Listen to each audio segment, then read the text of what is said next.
So ang gagawin natin, pag nag-VLAN tayo, i-click lang natin yung plus VLAN na yan.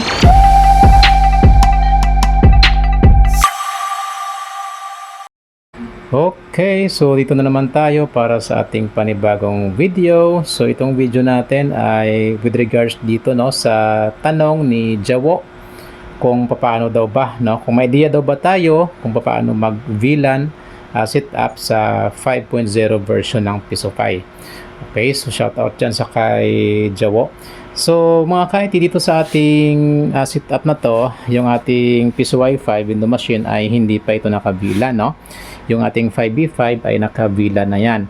Para sa video ay meron tayo kung paano mag-setup ng VLAN dito sa ating 5B5. Okay, tingnan natin pala dito sa ating portal kung ano yung version na gamit natin, Verify lang natin.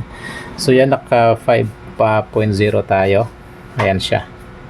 At kung pansin nyo mga ka-IT, dito tayo sa network, and then under ng network ay nasa interfaces tayo.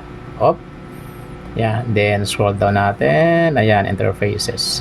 At kung pansin nyo ay wala tayong VLAN dito, So naka USB to LAN pa itong ating system, itong ating Pisofy 5 Windows machine. So yan ang ating gagawin kung paano nga ba tayo mag VLAN setup dito sa ating 5.0 version.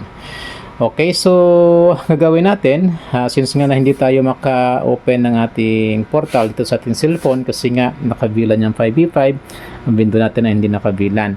So i-check lang natin, Eto, so wireless net lang muna yung nilagay ko sa SSID for video purposes natin. So connect tayo dyan. Yan, kung pansin nyo ay obtaining IP lang. So hindi talaga tayo makakonect dyan kasi nga hindi ito nakabilan yung ating window. So gagawin natin mga ka-IT, connect muna tayo balik sa ating main Wi-Fi. Ayan, then ang gagawin natin, kung wala pa kayo nitong app na to, ay mag-install kayo muna, para ito sa mga cellphone, network IP scanner. Kasi dito sa laptop ko, ang ginamit ko ay advanced IP scanner. Purpose nito para makita natin yung IP address ng ating Windows machine. So ito siya, advanced IP scanner. So yung IP ay nakikita niya kung ano yung IP ng mga devices natin na connected sa ating network, including na yung ating Pisofy 5. Okay, so dito sa cellphone naman, yung gamit ko dito ay network IP scanner. So, take note, both devices ay connected dyan sa isang network, Ito connected dyan lahat sa ating main router, yung 5B5 natin, yung ating laptop, ating cellphone, na yung ating window.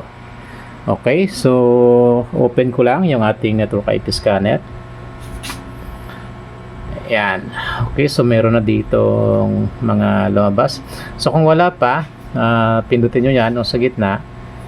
Try lang natin. Then ilagay nyo dito yung IP na inyong network or yung subnet. So sa akin ay 192. Ayan siya. .168.1.1/24. Okay. And then, kung okay na, click nyo lang yung scan para mag-start na siya. Mayroon pang ads. Close muna natin yan. Ayan, so nag-scan na siya mga ka-IT. Kung makita nyo dito, ayan ang kanyang scan progress. So ito na yung mga devices na na-detect niya. Makikita na rin natin dito yung ating OPI1, kung ano yung kanyang IP address. So yan ang kanyang IP address, 192.168.1.10. So same lang dito sa ating laptop na na-detect niya. So ito siya. Okay, dito na buksan na natin sa ating laptop. Ayan. Okay, so now dito sa ating cellphone, since nga cellphone yung gagamitin natin, kasi yung mga karamihan sa atin ay cellphone yung gamit, Ayan, so ang gagawin natin dito, once na nakita na natin yung IP address, so magbukas na tayo ng ating Google Chrome. Ayan, ito siya. And then dito, i-type lang natin yung IP address, 192. Taas natin konti. So ito na siya, 192.168.1.10. Yep. And then, dagdagan na natin dyan ng admin para rekta na tayo, no, sa login page. Yan. Okay, so ito na yung login page ng ating admin portal. So dito sa username, lagyan natin dyan administrator.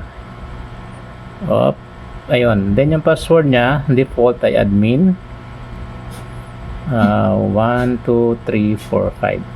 So ilagay ko lang tong verification code, no? So TW6C SH, then sign in tayo. Okay, so ito na mga ka-IT. Then gawin natin, click natin yung menu, then punta tayo sa network. Ito, click natin yan, and then interfaces. Yan, so kung pansin nyo, no, ay SIM lang dito sa ating laptop. Okay, so ang gagawin natin, pag nag-VLAN tayo, i-click lang natin yung plus VLAN na yan sa taas. Shoutout pala muna tayo dyan sa kay Arniel Bacolinaw, and shoutout na rin tayo dyan sa kay Dokets TV, and shoutout na rin dyan sa kay Liokath Vlog, and of course shoutout na rin dyan sa kay Michael Motia, and of course shoutout na rin tayo dyan sa kay Ernesto M, and shoutout na rin tayo dyan, no, sa kay Dario Daling, and shoutout na rin tayo dyan sa kay BDR Vibes Channel. Yan. Then dito lagyan natin kung ano yung gusto nating ipangalan sa ating VLAN. So dito lagyan ko lang halimbawa VLAN 22. Yan. And then yung interface dapat naka 80 yan, no? And then yung VLAN ID natin dyan ay 22. Sa description naman, kayo nang bahala kung anong ilagay nyo. So sa akin, lagyan ko lang dyan ng VLAN 22 lang muna. Ayan. Then sa number of reserved IP, lagyan natin ng 1. And then sa with captive portal, select natin yung option na to, yung auto-generated. Okay. Then sa baba, click natin yung save. Oy, sabi dito, please check field. So meron tayong kulang. Eto. Yan. Then save natin ulit.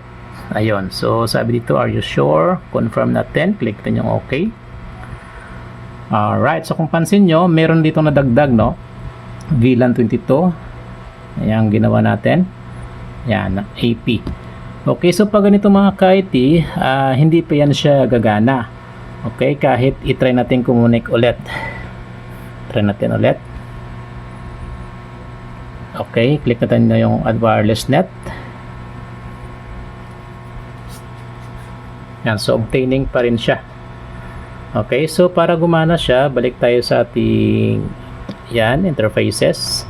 And then ang gawin natin, click natin yan.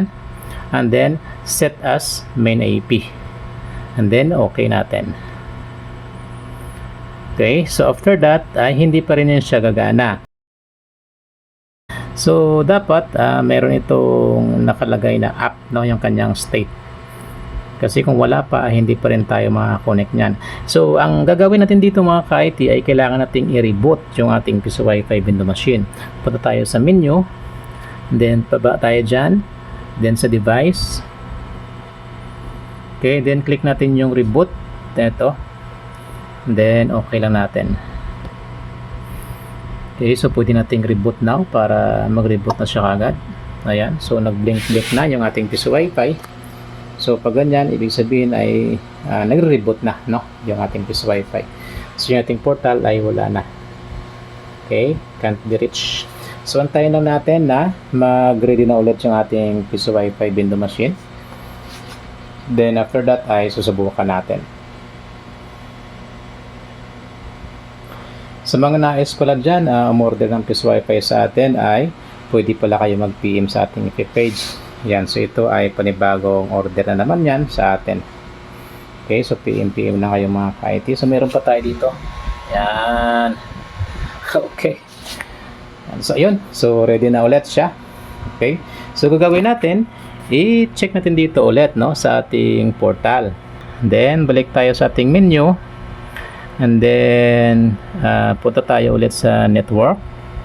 Eto, And then, punta tayo ulit sa interfaces. Ayan, so mayroon na siyang status na up. Okay? So, gagawin natin dito mga ka-IT.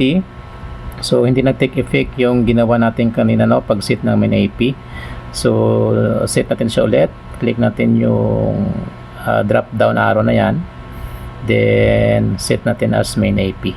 Kasi pag hindi natin yan sinet as main AP, hindi pa rin yan gagana. Ayan.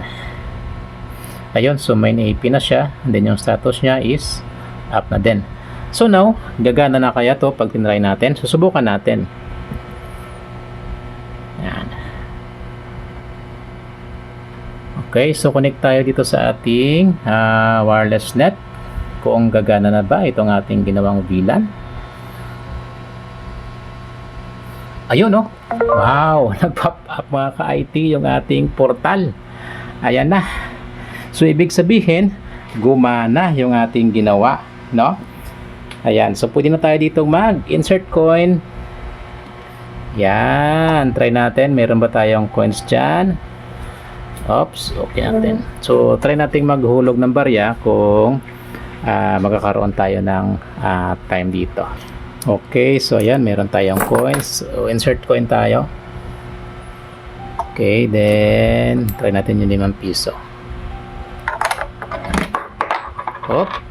Ayun, meron tayong credit, 5 piso. Try natin tong piso. Okay, so go online tayo dyan. And so successfully connected. Try natin mag browse, no? Try natin mag YouTube. Okay, so meron mga ka-IT. Meron tayong internet. Ayan yung ating channel pala. Sa hindi pa dyan nakasubscribe, ay pakasubscribe na rin. So working po, no, yung ating ginawa na VLAN setup dito sa ating Peace Wi-Fi window machine, no, para dyan sa mga magtatanong, may mga suggestions ay pakicomment lang po dito sa ating video. Okay, so sa mga nais pala dyan umorder ng ating Peace Wi-Fi, ay pwede kayo mag-PM sa ating event page, ka-IT Peace Wi-Fi, para sa inyong mga inquiries. Okay, so working yung ating VLAN setup, no? So, see you na lang mga ka-IT sa panibagong video natin.